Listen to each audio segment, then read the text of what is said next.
उन्होंने गाड़ी पीछा किया मेरा कि ना तूने गाड़ी कैसे दी, उतार, तेरे को मारेंगे और ऐसा है वैसा है। हमने ऐसा डर गया बहुत ज़्यादा। हाँ, प्रॉपर सरिया ले आया बड़ा सा वो डिक्की से निकाल के। फिर उन्होंने एक जना को और गुस्सा आ गया, वो अपनी पिस्टल ले आया। पिस्टल ले आया और पिस्टल यहाँ लगा दी। मैं जब इंदौर में था ना अभी, ये कोविड से पहले की बात है, कोविड से जस्ट पहले की बात है, 2019, ये मई 2019 के आसपास की बात है, ठीक है ना। हाँ, उस बिल्कुल जब मैं मेरा इलेक्शन ड्यूटी लगा था, तो मेरा फर्स्ट में और सेकंड विजिट तो मैं कराया था सिक्किम, गैंगटॉक, और थर्ड विजिट मेरी सिक्किम वाला आप वो कह रहे थे वैसे नहीं वो नहीं। उसके बाद मेरा बीच में क्या हुआ था, जब मैं स्विमिंग कर रहा था, तो मैं उस दिन क्या हुआ था, हम चारों जाते थे, तो संडे का दिन था, नहीं संडे नहीं, तो वीकडे था, सॉरी वीकडे था, क्योंकि ऑफिस चालू था। तो उस दिन क्या है, नीतू का जाने का मन नहीं था, कुछ तो परेशानी थी, ठीक है ना। नहीं नीतू के क्या हुआ था, स्विमिंग में जाते हुए वो आ गया था, फ्रैक्चर हो गया था। तो नीतू के, हाँ, उस स्विमिंग जा रहे थे, तो उसमें बीच में नीतू का फ्रैक्चर हो गया था, वो बाथरूम में स्लिप हो गई थी। तो नीतू जा नहीं रही थी उन दिनों में, ठीक है ना। तो मैं क्या है, मैं मेरी बेटी को लेके गया, अर्तिका को, ठीक है, गुड्डा को लेके गया, और हम लौट रहे थे 8 बजे, क्योंकि हम, ठीक है ना, 8 से 8 बजे लौट जाते थे। लौट रहा था, तो मैं क्या है कि अब वहाँ से उनके स्कूल से क्या है, वो हाईवे होते हुए उसके साइड से, मतलब हाईवे पड़ता था बीच में, वो बाईपास, ये वहाँ से लौट रहा था, तो किसी ने गाड़ी उसके सर्विस रोड पे ऐसे खड़ रखी थी सीधी, ठीक है, जैसे मैं अपनी गाड़ी, मेरी डिजायर थी, वहाँ पे सीधी कर दी। तो मैंने हॉर्न बजाया काफ़ी, तो उसने थोड़ी सी हटा भी दी, हटा ली थी। तो फिर मैं कहने लगा, मैंने यार, मतलब ऐसे कहने लगा, मैंने यार बड़े लोग आजकल बदतमीज हो गए हैं, मैं बुढ़ा बोलने लगा, मैंने बड़े बदतमीज लोग हो गए। तो 7 साल की तो थी उस समय, 6.5 7 साल की। तो मैंने कहा कि बड़े बदतमीज हो गए, तो उसको लगा मैं गाली बक रहा हूँ, उसको जैसे लगा लिप्स पे। और वो लोग क्या है कि ड्रग्स लिए हुए थे, वो 2 लड़के थे क्रेटा में, वो ड्रग्स लिए हुए थे। वो तो बाद में मुझे पता लगा। तो वो उन्होंने गाड़ी पीछा किया मेरा, मुझे पता नहीं था, मैं तो आराम से हम तो नॉर्मल स्पीड चलाते गाड़ी, मैं चला रहा था, तो उन्होंने आगे लाके गाड़ी खड़ी कर दी। अब मैं भाई रुक गया, अब मेरी गाड़ी भी बंद थी, अब वो तो आके उन्होंने बोलिए, वो क्या कहते हैं, गाली बकने लग गए, बहुत सुनाई देती है, खूब तेज गाली बकने लग गए और ऐसा, ठीक है, खूब, मतलब ठीक है ना, तूने गाली कैसे दी, उतार, तेरे को मारेंगे और ऐसा है वैसा है। अब मैं साला डर गया बहुत ज़्यादा, ठीक है ना। इतनी देर में एक बंदा वो ले आया, सरिया ले आया, हाँ, प्रॉपर सरिया ले आया बड़ा सा, डिक्की से निकाल के। अब वो क्या हुआ, तब तक मैं उसकी गाड़ी में नंबर नहीं देख पाया, उसने डिक्की खोल ली थी, तो डिक्की खोल दी थी, सामने गाड़ी खड़ी है, अब डिक्की कैसे दिखेगी, मतलब नंबर नहीं दिखेगा, ठीक है। लेकिन मैंने गेट नहीं खोला तब तक, ठीक है। अब उसका सरिया मारूंगा, तो वो मतलब बहुत वायलेंट थे दोनों, बहुत ज़्यादा। अब उसने, मैंने कहा सरिया मार दिया, हमारे लगेगी कुछ ना कुछ, बहुत मिसहैपनिंग हो जाएगी। तो मैंने कैसे भी करके, उन्होंने they force me to open the gate. तो मैंने गेट खोला, मेरे से बोलने लगे कि वो पैसे निकाल जितने भी है। ओह माय गॉड, और ये इंदौर सिटी में हो रहा है? इंदौर सिटी में, ओह माय गॉड, अच्छा इंदौर सिटी में पैसे निकाल, मैंने मेरे पास तो वॉलेट नहीं है, मोबाइल ही था बस, मैंने मोबाइल है मेरे पास, तो वैसे मैं सुबह स्विमिंग से आ रहा हूँ, मैं तो स्विमिंग, मतलब वो था, हाफ पैंट था, मैंने देखो जब तूने गाली किसी की और मेरे से खूब कॉलर पकड़ ली, ठीक है ना। बहुत, मतलब बहुत भयंकर बदतमीजी चल रही थी। बदतमीजी क्या, मतलब गुंडागिर्दी, अल्टीमेट वाली गुंडागिर्दी। फिर उन्होंने, मतलब ये सब कर रहे थे, मैंने कहा मैं तो नहीं जाऊंगा, जूते आपको ले जाने तो आप ले जाओ। नहीं तू ले जा, गाली एब्यूजिंग, ठीक है ना, माँ बहन की गाली देना, सब कुछ चल रहा था, कर रहे थे, ठीक है ना। वो चूंकि सुनसान टाइप हो गई थी ना, हाईवे था, हाईवे के बगल में जो सर्विस रोड थी। फिर उन्होंने, एक जना को और गुस्सा आ गया, वो अपनी पिस्टल ले आया, ओह माय गॉड, पिस्टल ले आया और पिस्टल यहाँ लगा दी, पिस्टल लगा दी थी उसने, ठीक है ना। अब तो मैं बहुत घबरा गया, तो मैं, मतलब यू विल नॉट बिलीव, ऐसे जबकि मेरा गुस्सा है अच्छा खासा, लेकिन मैं इतना कूलली उससे, सिर्फ I was just begging before him, क्योंकि I had to leave that place anyhow. यार आप सोचो, अपनी बेटी साथ में यार, कैसे भी करके आपको वो जगह छोड़नी है, कैसे भी करके इनसे निकले। तो जब उन्होंने पिस्टल लगा दी, इसको गोली मारूंगा नहीं तू, बस वो तो कैसे गाली बकी तूने। इतनी देर में कोई पीछे से गाड़ी आती दिखाई दी, तो उसका गाड़ी आ रही है, फटाफट चल ऐसे करके, फिर वो गाड़ी, उन्होंने फटाफट गाड़ी बंद की और फिर वो निकले, ठीक है ना। नंबर नोट करा कि नहीं, गाड़ी में नोट नहीं। फिर मैंने क्या हुआ, क्योंकि गाड़ी फटाफट वो निकली, अब मेरे तो क्या है, गाड़ी बंद करके मैं, भाई आदमी इन सब चीजों, लेकिन मेरे दिमाग में थी गाड़ी का नंबर मुझे देखना है, ठीक है ना। तो उन्होंने गाड़ी थोड़ी सी धीरे धीरे कर दी, मैं गाड़ी आगे चलाने लगा, लेकिन मैं कोशिश की मैं देख लूँ, लेकिन फिर भी मैंने कहा यार देख नहीं पाया। लेकिन व्हाइट कलर की ये जरूर थी कि वो क्रेटा थी। अब फिर मैं चला गया तो आगे क्या है कि नीचे से मतलब ओवरब्रिज के नीचे से करके मुझे पता था कि यहाँ पे मतलब एक नाका रहता था पुलिस का, तो मुझे पता था कि वहाँ रहते हैं 2-3 पुलिस वाले।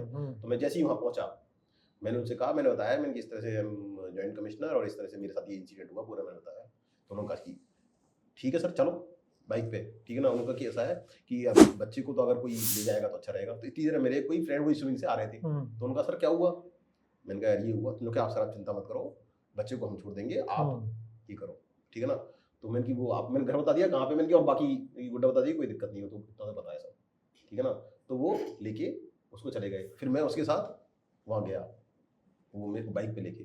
तो बाइक पे उसने पूरी बताया, तो उसने कोई गाड़ी दिखाई नहीं दी, वो चले गए थे अब तक, ठीक है। तो उसके पास में ही एक मैरिज रिसोर्ट बने हुए थे उसी पे, काफी मैरिज रिसोर्ट में। तो वहाँ पे हम गए कि भाई अब सीसीटीवी लगे हुए थे, ठीक है ना। हमने अंदर जाके सीसीटीवी देखा किया, ठीक है ना, लेकिन कोई दिखा नहीं। मतलब इस तरह से कि भाई वो गाड़ी पास हुई है कैसी, गाड़ी दिख तो रही थी लेकिन नंबर भी कुछ दिखा नहीं। फिर उसके बाद क्या हुआ कि घंटे 2 घंटे लग गए थे इसमें सब में, ठीक है ना। फिर उसके बाद क्या हुआ कि मैं घर पहुंचा, बेटा इसी रास्ते में मैंने कमिश्नर को फ़ोन कर दिया। मैंने कहा सर ये आज ऐसा हो गया। फिर कमिश्नर एक्शन में आ गए, उन्होंने कहा चिंता मत कर, कोई बात नहीं, एसएसपी को फ़ोन करता हूँ मैं, ठीक है ना। एसएसपी को करते हैं, ऐसे थोड़ी बता रहा हूँ ना, आगे सुना दे क्या हुआ। अब उस दिन फिर मैं ऑफिस तो चला गया, तो कि भाई, तो उन्होंने एसएसपी को फ़ोन कर दिया। मैंने एसएसपी को, उनका देवेश नंबर एसएसपी का, तो बात कर लो। मैंने एसएसपी को बोला, तो उन्होंने कहा कि कौन सा थाना लगता है, तो उसमें मैं कर देती हूँ जो भी है। उन्होंने एक्शन में ला दिया। अब पुलिस को मिल गए बहुत जल्दी, 12-12:30 बजे ही मिल गए वो लोग। उन्होंने धर लिया 1 बजे के आसपास, लेकिन बताया नहीं। शाम को फिर वो एसएसओ कहीं था, तो उन्होंने कहा कि आप एक बार कंप्लेंट कराने आप आ जाना। वो कहीं गया हुआ था, मतलब उसमें अपने जो फील्ड में गया हुआ था। तो मेरे को कमिश्नर बोला कि तुम चले आओ 5 बजे के आसपास। तो मैं 5 बजे निकला, मैं ऑफिस से निकला ही मानिक बाग से। इतनी देर मेरे एक साथ कलीग हैं, वो राजीव अग्रवाल, एडिशनल कमिश्नर, अपने बैच के, उन्होंने 95 बैच के थे ना, अपने साथ इनका हुआ था।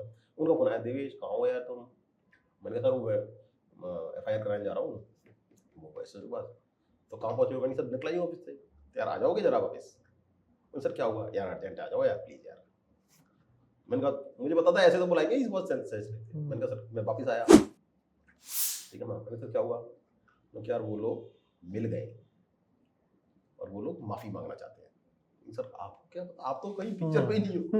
ठीक है, जो कि नहीं, क्या है कि बिल्डर है, उनके बच्चे उसका फोन आया, क्योंकि उनका प्रिवेंटिव था। तो जो कि एक बिल्डर का फोन आया कि आज जो इंसिडेंट हुआ है बाईपास पे, ठीक है ना, उससे जो ये जिन्होंने किया बच्चों ने, उनके पेरेंट्स का आया था, तो जो कि वो माफी मांगना चाहते हैं। मैं कमिश्नर के पास गया, मैंने सर ये कह रहे हैं राजीव सर। उनका राजीव को बुला। तो राजीव को बुलाया कि मैं क्या राजीव तू कैसे पिक्चर में बताई कहानी ऐसे कि चूंकि वो मेरा ना, तो उन्होंने कहा देवेश ऐसा है, तू बता क्या करना है। तो मैंने कहा सर जो कि वो घर आके माफी मांग जाते हैं। सर ने कहा, वो कमिश्नर बोला घर बार किसी को नहीं बुलाना, ऐसे क्रिमिनल्स को घर तो बुलाएंगे, उनको बोलो अगर जो भी बात है पहले एक बार यहाँ आए, कहाँ ऑफिस में, ठीक है ना। एक MBA कर रहा था और एक ऐसी कोई BBA वगैरह कर रहा था पुणे से। तो वो आ गए थे, और उस दिन पहली बार ऐसा हुआ कि हमारा पूरा मानिक बाग यूनिफॉर्म में था। पूरा मानिक बाग एक ऑफिसर को बोल दिया था कमिश्नर ने, सब यूनिफॉर्म में रहे, ठीक है ना। वो आए कमिश्नर के चैम्बर में, फिर क्या नीतू को बुला दिया, मेरे मदर-इन-लॉ भी आए हुए थे उसी में, ठीक है। तो वो भी आ गए थे। तो उन्होंने क्या माफिया भी मांगा, तो अलग बात है, वो सब किया। मेरे फादर-इन-लॉ मदर-इन-लॉ कह रहे थे कि नहीं केस करना है, ठीक है। नीतू ने बोला कि नहीं अब केस करने से कुछ नहीं है, फिर क्या होगा कि इनको लाइफ खराब हो जाएगी। फिर एसएसपी ने मुझे कई बार 2 बार बोला, एसएसपी ने, लेकिन देवेश तुम्हारा फाइनल कॉल है, तुमको जो करना है कर सकते हो, ठीक है ना। मैंने बाद में छोड़ दिया। इसी चक्कर में बहुत सारे लोग जो प्राइवेट सेक्टर में होते हैं ना, वो इसीलिए इन सर्विस में नहीं कहता कोई मैं बिल्कुल नॉर्मल आदमी होता तो बेचारे को कुछ नहीं होता यार। यही प्रिविलेज है कि थैंक्स टू, लेकिन हमारे यहाँ का पुलिसिंग सिस्टम इतना स्ट्रांग है। उन्होंने सच में 2 घंटे के अंदर उन्होंने समझ लिया कि इस बाईपास पे, क्योंकि क्या था यार, वो सबको पता लग गया था कि ये शादी वाली गाड़ी आई है, क्योंकि वो नॉर्मल ऐसे लोग नहीं थे कि कोई, ठीक है ना, शादियों का माहौल चलता था, दिख गई होगी वो, कहीं ना कहीं दिख गई होगी, लेकिन उनको बीट ऑफिसर को सब आइडिया रहता। 2-4 लोगों से पूछा कि कौन सी गाड़ी गई है, कहाँ गई है, कैसी, बीट ऑफिसर बोलते हैं उसको, बीट पता है ना, सारी बीट पता है, पल्स पता होती है, पल्स पता है उसको, तभी चल पा रहा है। इतनी भीड़ में इतने कम पुलिस वाले मैनेज कर ले रहे हैं चीज। मतलब ये इंसिडेंट यार, मतलब ऐसा था कि यार नहीं वो तो मतलब नहीं। और बाद में पता क्या बोल रहे थे वो लड़के दोनों, क्योंकि नहीं वो तो एयर गन थी।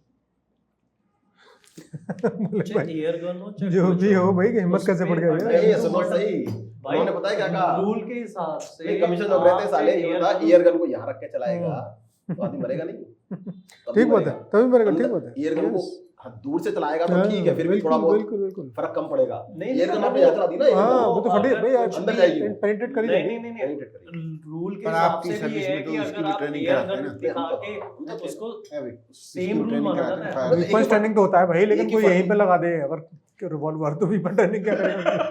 मेरी सोचो यार, मतलब चाहे वो उसमें तो बिल्कुल भी नकली कुछ हो, नहीं कर सकते भाई। कोई भी गन नकली भी हो, आप उसको यूज कर रहे हो ना, वो कंसीडर की जाती है आप एक असली गन यूज कर रहे हो रूल के हिसाब से।